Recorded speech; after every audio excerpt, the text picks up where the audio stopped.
Contact Entreprise vous présente Libreco.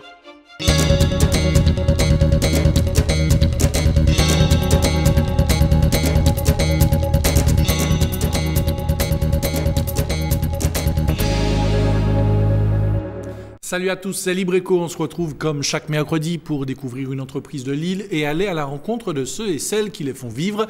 Voici donc le sommaire de ce soir. Gros plan sur une entreprise qui ne cesse de récompenser les champions, mais pas seulement.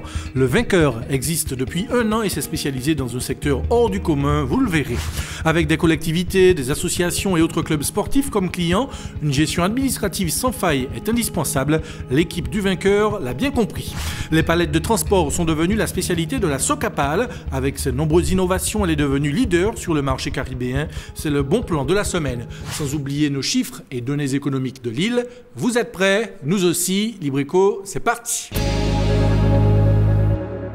Des trophées, des coupes, des médailles, c'est dans ce secteur d'activité assez hors du commun que le vainqueur, une entreprise créée il y a 1 an, a décidé de se lancer. L'entreprise inonde désormais différents secteurs, les particuliers, les entreprises, mais aussi bien sûr le milieu associatif et sportif. Présentation avec Anne-Sophie Bélanger, François Brigitte et Gaël Dufief. Des trophées en bois, en verre, des coupes en métal, en plastique, de toutes les formes, de toutes les tailles, à tous les prix, des médailles par milliers. Le trésor du vainqueur, c'est ça. Une gamme sans cesse élargie de récompenses. Ici, tout peut être personnalisé. Un secteur d'activité peu répandu sur la Martinique. Une niche qui fait des émules. Peut-être à ma copine, hein. Faut dire qu'elle est la meilleure copine du monde. Moi, mon doudou, j'aurais offert celle-ci. Le texte, le dessin que vous voulez, le sur-mesure, la stratégie de développement du vainqueur pour s'imposer sur le marché. Ici, c'est près de 20 000 unités qui sont façonnées par an à la demande du client avec un procédé simple, un logiciel de graphisme directement relié à une imprimante. On a un logiciel de création graphique qui nous permet de travailler des images, des photos, des logos. À partir du logiciel de création graphique, on lance l'impression et la machine réagit comme une imprimante. Elle grave ce qui est en noir et elle découpe ce qui est en rouge. Le divertissement, mais surtout un marché plus juteux, celui de l'entreprise. L'objectif du vainqueur, surfer sur cette nouvelle tendance, l'émergence d'un management fondé sur la récompense. Bonjour. Aujourd'hui, cet expert comptable vient chercher 25 coupes pour une cérémonie. Je vous en ai laissé un dehors pour vous montrer. Okay. Voilà. Avant d'essayer de faire évoluer les salariés, il faut aussi les mettre à l'aise dans l'entreprise. Donc, pour pouvoir souder les équipes en début d'année, nous allons organiser un séminaire et à la suite de ce séminaire, ils recevront un souvenir. L'entreprise, mais bien sûr le milieu associatif, les clubs sportifs. Aujourd'hui, un secteur qui représente plus de 50% du chiffre d'affaires de l'entreprise. On peut gagner, on peut y arriver, il faut se battre, il faut... Non mais c'est pour Le sport, un pari pourtant risqué face à un marché en berne. Même les disciplines les plus populaires, comme le football, ont vu leur budget fondre. En 5 ans, le nombre de spectateurs dans les stades aurait chuté de 350 000 à peine 100 000 spectateurs. Face au désengagement de la part des collectivités, la fuite en avant des sponsors, les associations poussent un cri d'alarme. Un pouvoir d'achat en baisse qui pourrait mettre un point d'interrogation sur l'avenir des budgets récompenses, mais pas nécessairement. Notre budget, il ne bouge pas, hein. C'est-à-dire qu'on a des athlètes qui sont performants, ils font des résultats, il faut qu'on s'y attelle, il faut qu'on leur donne des compétitions de façon à ce qu'ils puissent avoir aussi une rivalité. Des restrictions budgétaires qui conduisent en revanche les clubs à revoir leurs demandes. En période faste, la fidélisation de ces associations était toute tracée. Dans un contexte de crise, les mécanismes de la concurrence sont mieux huilés. Un effet d'aubaine pour le vainqueur, récemment implanté sur le marché. Il compte bien répondre à cette nouvelle demande. Moi, je fais faire les devis, hein. Les devis, ça fonctionne bien. Je ne veux pas dire que je suis fidèle, hein, au magasin, mais je fais jouer les deux. J'ai vu que les prix se sont resserrés. La fourchette s'est resserrée. Peut-être que c'est dû à cette concurrence. Une nouvelle nouvelle offre qui devrait dans tous les cas optimiser de vieilles règles du jeu, celle de la loi du marché pour une récompense au plus juste prix, avec une vieille devise, que le meilleur gagne. Et pour mieux comprendre, avec nous, Madame Fabienne Assier de Pompignan. Bonsoir. Bonsoir. Et merci d'être là. Vous êtes donc responsable de boutique, donc, au Vainqueur. Alors, une entreprise qui est très récente, on l'a dit, à peine un an, pas forcément beaucoup de recul pour analyser un petit peu l'implantation. Par contre, le Vainqueur a un grand frère en Guadeloupe. Est-ce que la structure, ici, bénéficie de la même organisation que celle de l'île Sœur ? Oui, tout à fait. On a exactement les mêmes produits, on a les mêmes outils. On a une machine laser qui est identique à celle de la Guadeloupe. Et finalement, on propose les mêmes services, c'est-à-dire la personnalisation des trophées, des coupes et la fabrication du sur-mesure en matière de récompense. Alors, est-ce que la Martinique semble présenter les mêmes opportunités qu'en Guadeloupe ? Et puis peut-être nous dire aussi à quoi est dû le succès du grand frère en Guadeloupe, puisqu'on sait que c'est une entreprise qui fonctionne très bien. Alors, la demande en matière de récompense est assez importante dans la mesure où l'activité associative, culturelle et sportive en Martinique et en Guadeloupe est très importante. Donc, la demande étant importante, forcément, on a de quoi répondre. La boutique en Guadeloupe a un stock assez important, tout comme la boutique en Martinique, ce qui nous permet de pouvoir proposer aux clients un choix assez important de récompenses, de trophées, et pouvoir répondre à leurs demandes dans un délai très court. Alors, dans un secteur d'activité comme le vôtre, qui reste assez rare, donc confidentiel, quelle stratégie adopter pour se rendre attractif ? Le prix, déjà, forcément. On essaye de se positionner dans une gamme de prix, des prix compétitifs, dans la mesure où, justement, comme c'est dit dans le reportage, les associations et les clubs ont vu leur budget baisser par rapport aux précédentes années et ils ont toujours des licenciés à récompenser et toujours des manifestations à organiser.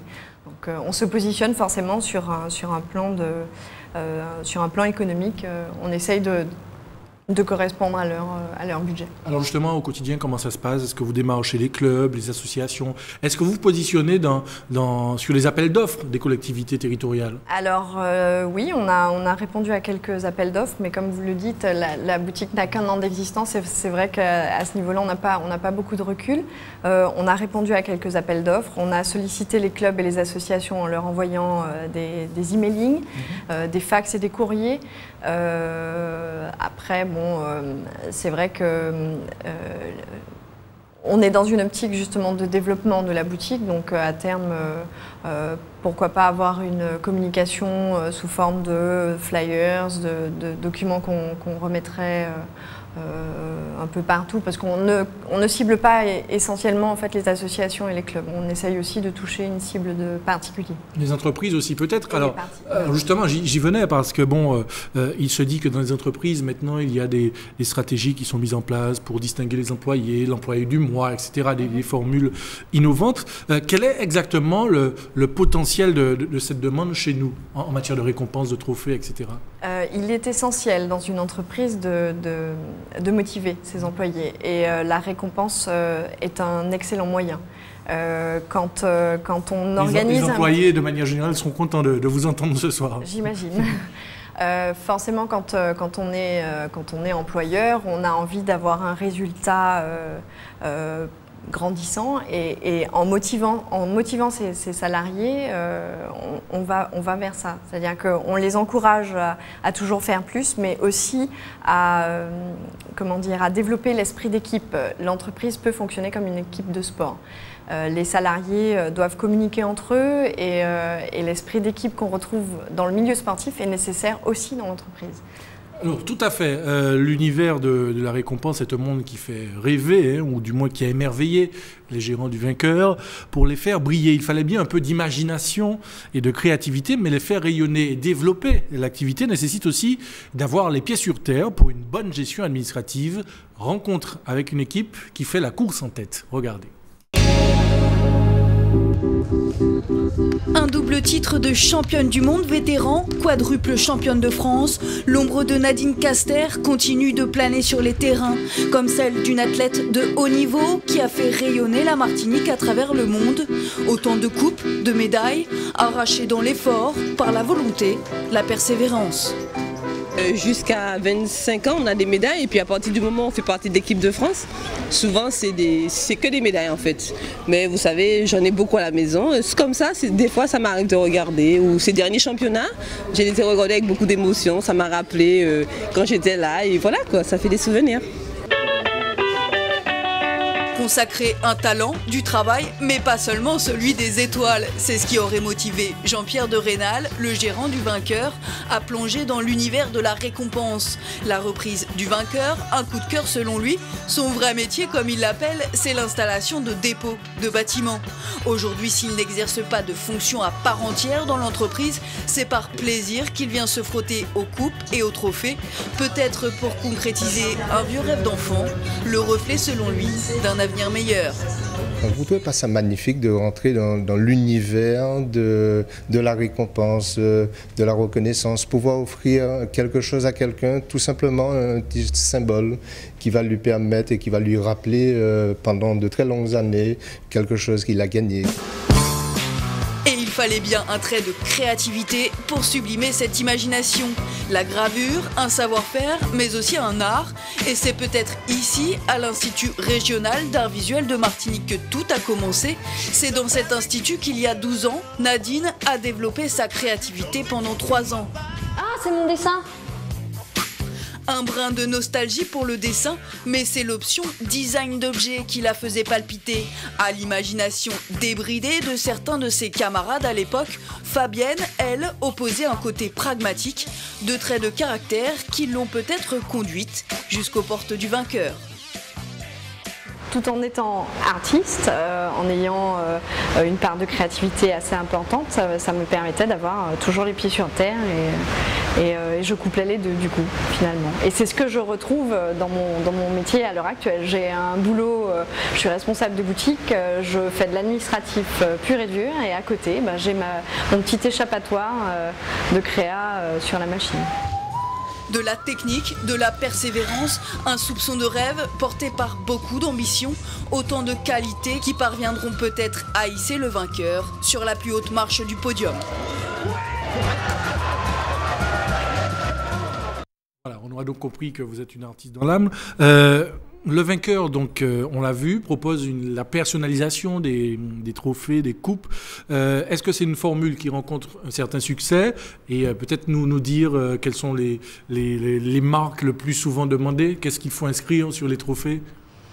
Oui, c'est quelque chose qui est assez demandé dans la mesure où la récompense, avoir la même récompense que quelqu'un d'autre, c'est facile, il suffit d'acheter une coupe et d'ailleurs dans la boutique on en a une certaine quantité. L'intérêt du marquage ou de la personnalisation, c'est que sur ce marquage, on va pouvoir ajouter le nom de l'événement, la date, la qualification, la catégorie, enfin il y a tout. Des inscriptions exactement, il y a quelque chose aussi. Vraiment. Ah oui, tout à fait. J'ai par exemple une cliente qui est passée à la boutique pour offrir à son mari pour la Saint-Valentin, son mari qui visiblement venait de créer son entreprise et elle souhaitait l'encourager. Elle lui a acheté une coupe et elle a fait marquer sur cette coupe un petit message d'encouragement aux meilleurs entrepreneurs.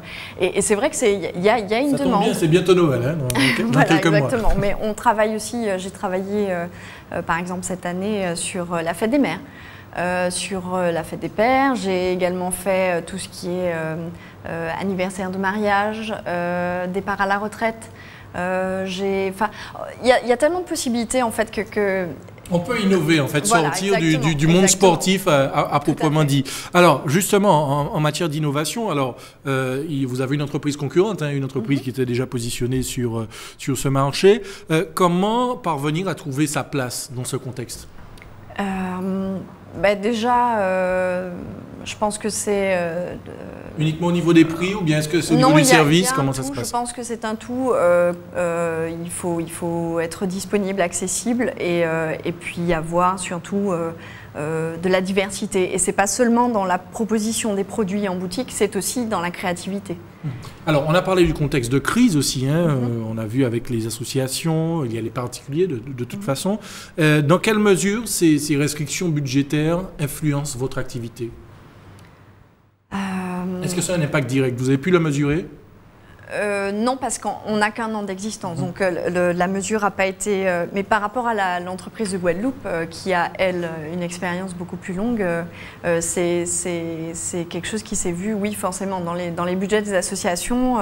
L'association qui avant mettait 500 € pour une manifestation va mettre moitié moins et a toujours le même nombre de licenciés à récompenser. Donc elle ira forcément vers des produits, soit des médailles qui coûtent un peu moins cher, soit ira vers des produits qui sont dans un budget inférieur. Une clientèle qui ira peut-être aussi vers Internet, c'est une nouvelle forme de concurrence. Est-ce que vous l'appréhendez? Est-ce que vous avez préparé cette concurrence? Je l'appréhende oui et non, dans la mesure où le client aime voir, aime toucher, et Internet ne donne pas comment dire, le client qui se déplace à la boutique, en fait, voit le produit, est sûr de ce qu'il achète.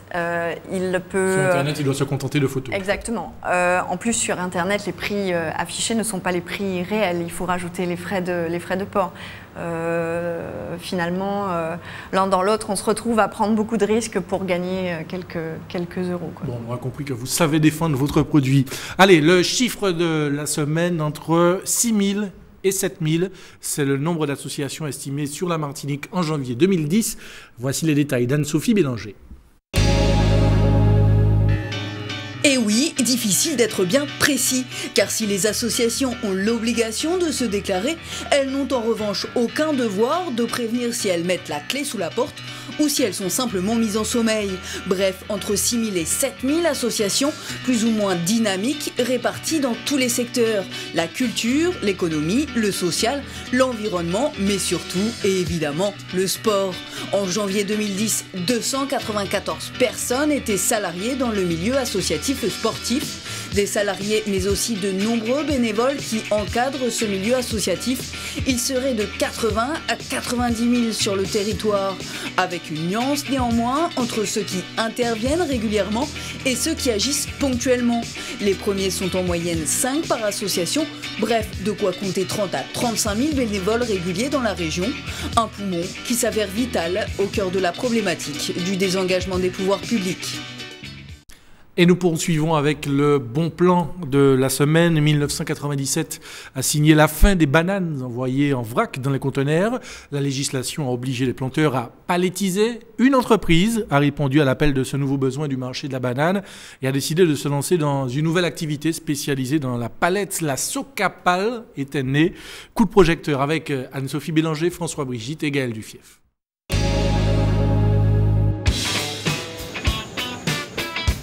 Près de 13 000 palettes, ça prend normalement beaucoup de place. Et c'est surtout impossible à stocker sur une plantation.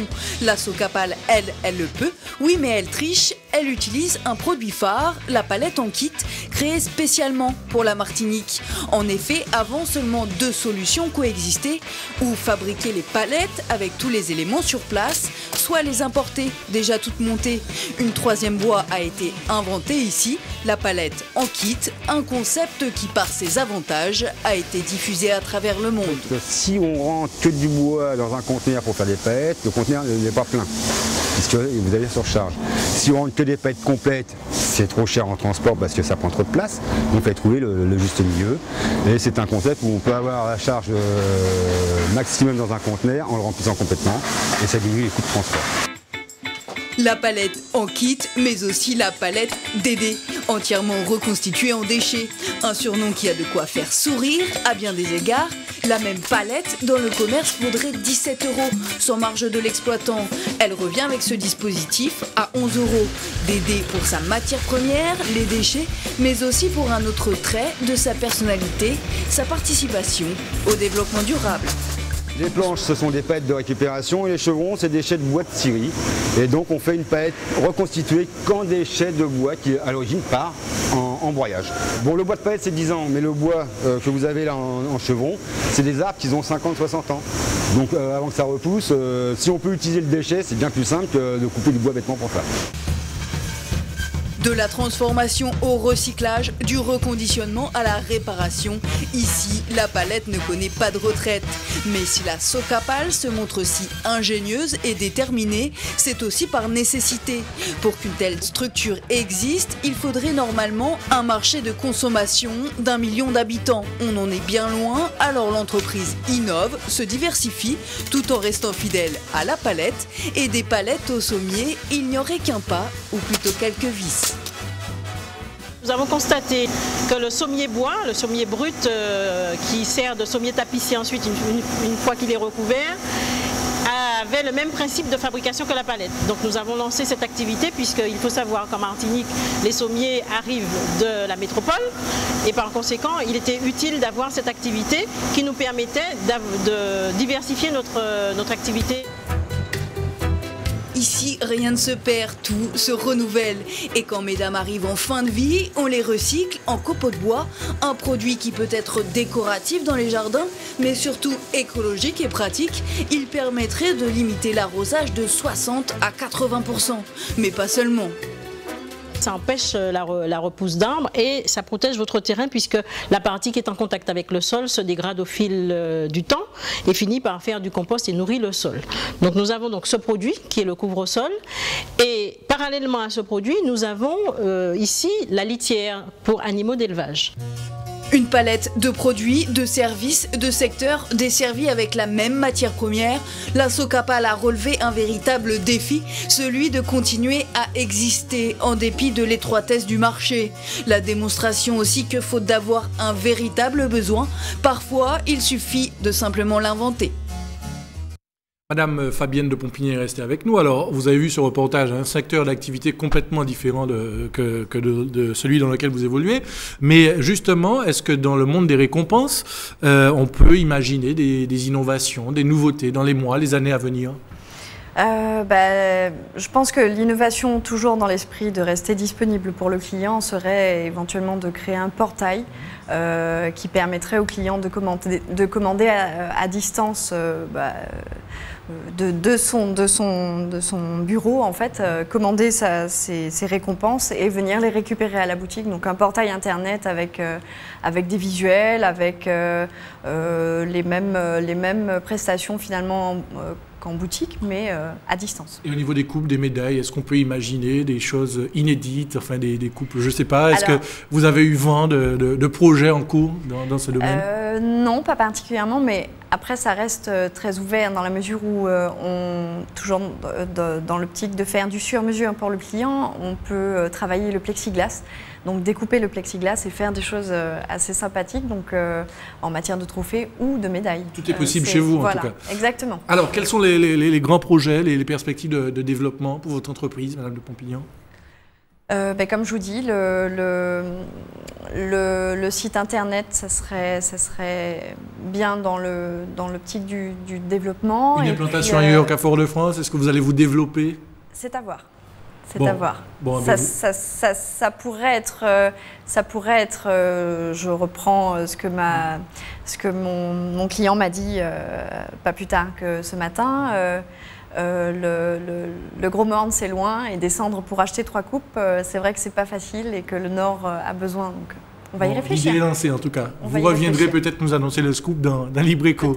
Merci en tout cas d'être venu nous parler de votre entreprise. Bon courage pour la suite. Merci et beaucoup. Puis à très bientôt donc justement pour nous parler des développements possibles pour votre société. Libreco c'est quasiment fini, mais avant, comme chaque semaine, l'agenda de Contact Entreprise. Cap Excellence Tropique, en partenariat avec Contact Entreprise et l'Université des Antilles et de la Guyane, organise un colloque sur le rôle et la santé des dirigeants d'entreprise dans le management des TPE et PME. Conférence gratuite, mais inscription obligatoire auprès de Cap Excellence Tropique ou Contact entreprise. Il y a aussi ce challenge Contact Entreprise dans le cadre des 3e foulées de la banane, le samedi 8 octobre 2011 à Basse-Pointe. Enfin, Contact Entreprise est partenaire de l'AGEFMA dans l'organisation d'une conférence sur le thème « L'illettrisme dans l'entreprise, quelle réalité, quelle solution ?» Rendez-vous lundi 10 octobre de 18h à 20h30 à l'auditorium de la Chambre de commerce à Fort-de-France. Renseignements auprès de Contact Entreprise au 05 96 72 18 76. Voilà, j'espère que vous avez tout noté. Libreco, c'est donc terminé. On se retrouve la semaine prochaine, même heure, même antenne. D'ici là, passez une bonne semaine et à très bientôt.